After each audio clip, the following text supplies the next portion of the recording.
mandek ya ayam mandek dijenglek ya wis ngene suara iki ya muni kacang ya wis suara ada resa ya yang pupuh pindone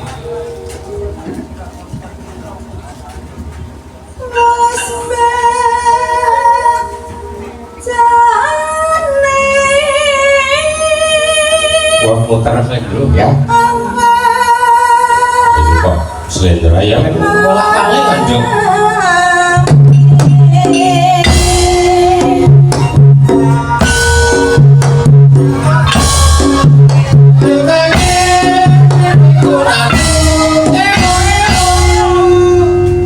yo beras suara kok ya wis ora kalun taksin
alhamdulillah yang nduk iso jumedul najan rada untara ya mau pancen mangkate jam 10 kurang sithik iki 11-20 menit aku lan kowe jumedul.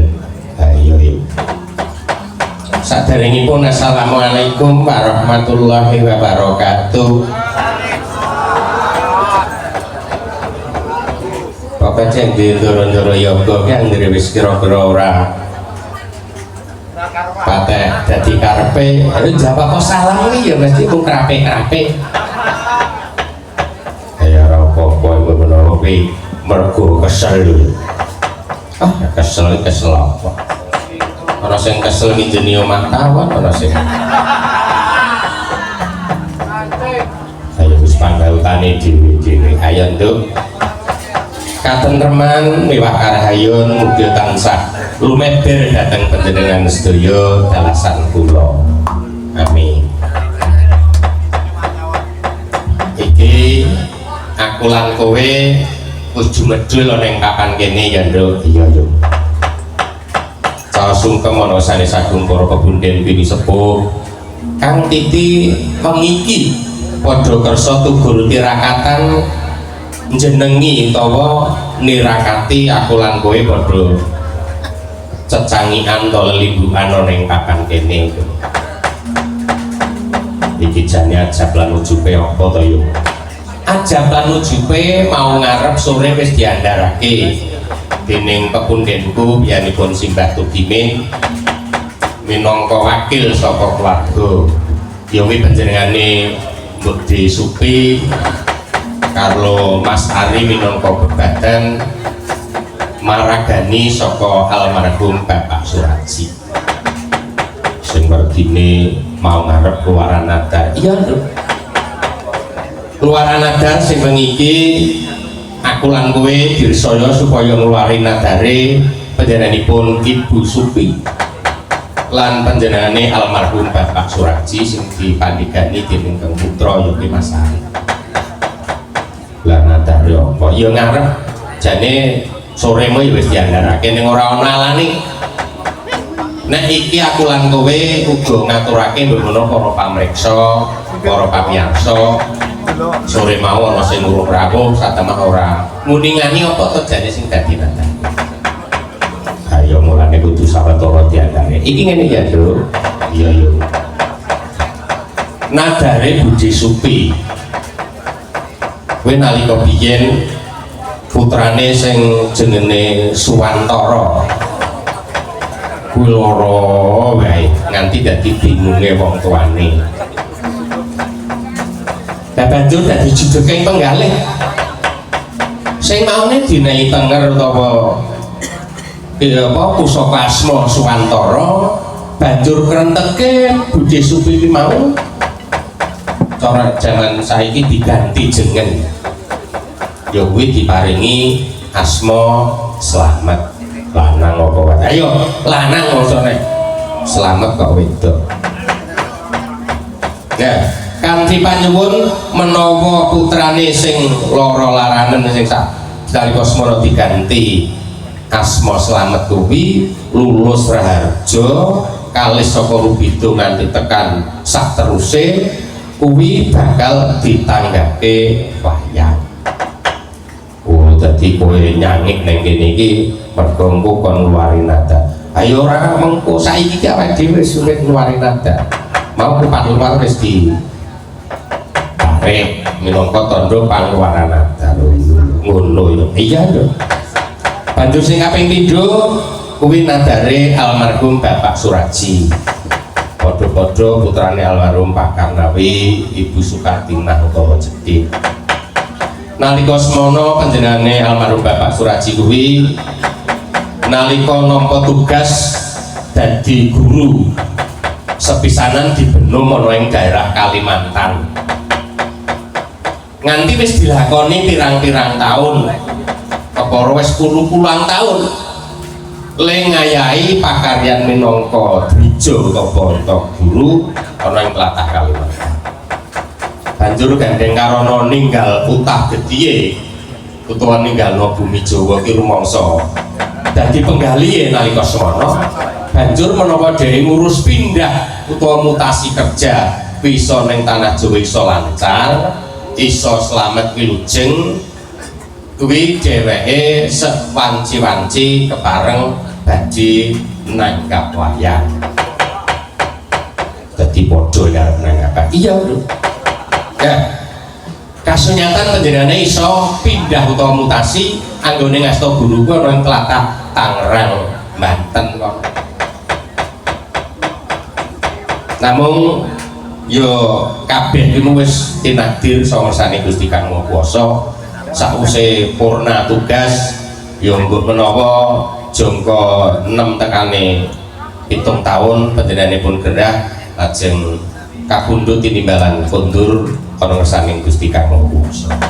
Nah, amarga nalika semana ujar lan nadari kuwi ngejulane kula putrane sing jeneng Mas Ari ki mau kang saiki mandigani supaya luare Kang Rama almarhum kuwi iso diluari wong dina iki. Ayo yo muga-muga kabeh sing duwe nadar antarane Simbah Supi kalau almarhum Pak Suraji gayut wengi iki wis diluari muga-muga ujar bisa udar utawa iso luar ana basa baliho ning basi. Ayo yo muga-muga kanthi lantaran aku lan kowe tur mau ya wis disendikani ngudari kupat luar Budi Supi lan almarhum Pak Suraji sak putra wayah utawa sak keluarga wis ora tepuk tangan saka ngersaning Gusti Kang Maha Rasa iso sak sempurna ana ing dina wengi iki menawa ujar kang wis kawedaling lisanipun wis ora ditanggung dene panjenenganipun Ibu Supi lan Bapak almarhum Bapak Suraji. Yo nika kasuwun sagung para pinisepuh punden sepuh lan para pamriksa pamirsa sedaya kasuwun mbiyantu nekseni bilih ujar kekalih kalawa dinten menika sampun dipun wari. Nah, ana ing pangeluaran nadar iki ayo magepokan panjenengane Ibu Supi sak keluarga agung luwih-luwih para putra wayah sing padha eneng Kukupan Tangerang sakiwa tengene kuwi kondur sisan bareng-bareng ngiras pantes ngumpulke trah saka panjenengane Bapak utawa Simbah Karnawi Ibu Jedik Sukartina. Nah, mulane kersane para keluarga gentrah saka panjenengane Bapak Karnawi almarhum lan almarhumah Ibu Sukartina Jedik dina iki mau nganti tekan saiki padha ngumpul miras pantes anggone padha riyaya utawa bodho ana ing kampung kene. Ayo yo. Mula ya Nduk, mumpung iki nuansane nuansa lebaran iki aku matur ora nganggo basa sing daki-daki. Gandeng menika taksih wonten nuansa lebaran kula cangit limbuk lan para kanca-kanca niaga lan para anggana mbok bilih sadangunipun menika pinanggih samukawisipun ingkang ndadosaken kirang sukarnane penggalipun dhateng para pamriksa pamirsa sedayanipun mliginipun dhateng keluarga ageng trah saking biyanipun almarhum Bapak Karnawi kula ingkang nderek matur kula kandhe andhap asaring manah nyuwun agunging samudra pangaksami mugi saged limbur wonten ing dinten ayo iya ngene iki ngumpulke keluarga utawa ngumpulke trah kuwi ora gampang mula ngene ya Nduk aku saben-saben caos satur ana ngersane anak putu lan para sanak sedulur kumpuling trah kumpuling keluarga iku mujudake caos hormat marang leluhure awit ngurmangsani yen nganti trah tumrap kuwi mun muga saka leluhur-leluhur sing wis kajumpa nang